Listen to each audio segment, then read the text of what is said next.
ये जो साथ वाला है ये उमर बिन खत्ताब का मस्जिद है, ठीक है। जो चार दीवारी जहाँ हुई है ये वाली, यहाँ पे अबू बकर सदीक का था, वो शहीद इन लोगों ने कर दिया है, ठीक है।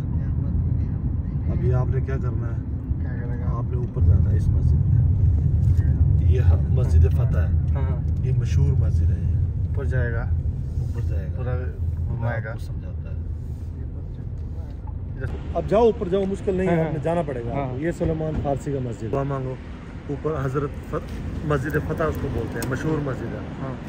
ज़ियारत उसी की है इधर, उधर जाना है आपने, ठीक है। ठीक है। ये सुलेमान फारसी का मस्जिद फतह, हजरत मोहम्मद सल्लल्लाहु अलैहि वसल्लम उधर क़याम।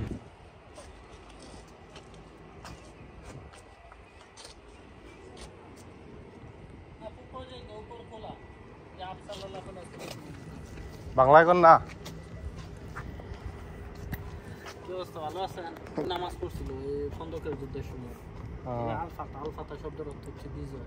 বিজয়, কোন জায়গা থেকে আসছেন? জেদ্দা থেকে। এদিকে দেখার জায়গা নাকি ওইদিকেও আছে দেখার জায়গা? বাকি সবগুলি মসজিদ বন্ধ হয়ে গেছে। এইটা বড় মসজিদটা খোলা আর এই মসজিদটা খোলা। বাকি সবগুলি হচ্ছে বন্ধ। ঠিক আছে।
মসজিদ সালমান আল ফারাসি মসজিদ, এটা আমরা এখানে 2 রাকাত নফল নামাজ পড়ে বসে আছিলাম, তাসবিহ পাঠ করছিলাম।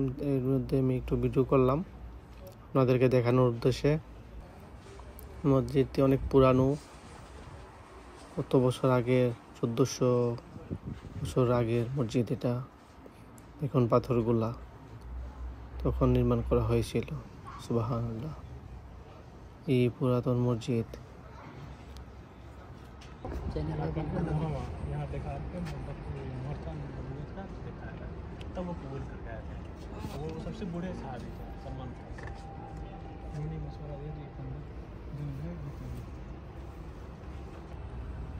মসজিদ সালমান আল ফারাসি, এই মসজিদটি 7 মসজিদ নামে পরিচিত, 7 মসজিদ নামে পরিচিত।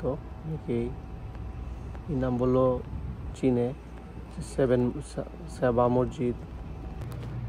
ভিতরের অংশটুকু এটাই হচ্ছে বড়টা, ওইদিকে আরও মসজিদ আছে, 7টা মসজিদ আছে এখানে এই একটু অংশের মধ্যে।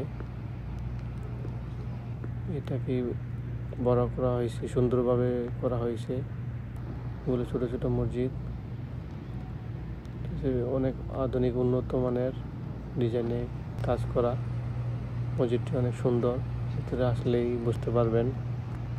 মদিনার মধ্যে এটি,